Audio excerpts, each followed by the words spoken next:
घर को जेबे कुंदरी आसे ना मु यही रेसिपी आगे बनाए बड़ी आलू आ कुंदरी। ये रेसिपीटा बहुत भल लगे खाइबा। गरम भात हो कि पखाल भात हो, रुटी हो कि परोटा हो, सबुथिरे खाई परिबे, बहुत भल लगे। यही रेसिपी बनैबा पाई मु प्रथमे कुंदरी को धोईकी आलू को भलसे काटिदेली सरू सरू करिकी। एपटे गोटे कड़ाई बसैकी मु बड़ी की भाजीदेली। बड़ी की भाजिली से बड़ी पूरा लाल है तक भाजिली। एपट सेपट करिकी देखो केते बढ़िया से लाल है आसलानी। तापर मु गोटे गिना आनी बड़ी की बाहर करदेली। बड़ी की बाहर कला भितर मुझे जीरा आउ सोरिष रसुण लंका बेसर प्रस्तुत करदेली। कड़ाई आउ किछि तेल दे पियाज काटिकी रखी फुटण पाई से जीरा सोरिष देकी जीरा सोरिष फुटीगला पियाज को से आड करदेली।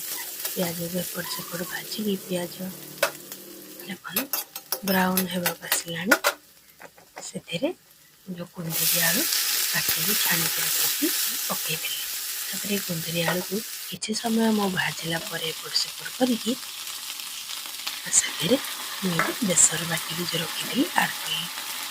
बेसर देकी किसी समय भाजिला हलदी और लंका तो आगुरी बाटी से लुण देकी एपट सेपट भाजी।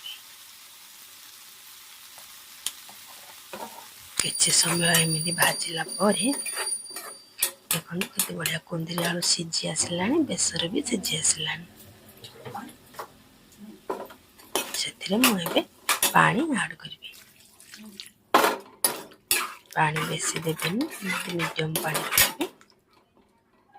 तापर किसी कवर करके छाड़देली। किसी समय पर देखो ये बड़ी मु पकईदेली।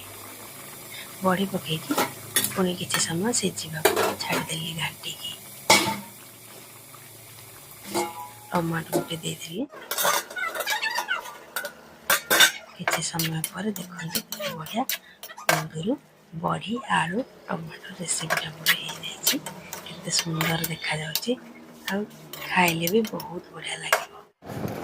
आपण मानू मो रेसिपीटा केमिति लागिला लाइक कमेंट शेयर करी कहिबे, सब्सक्राइब करिवे।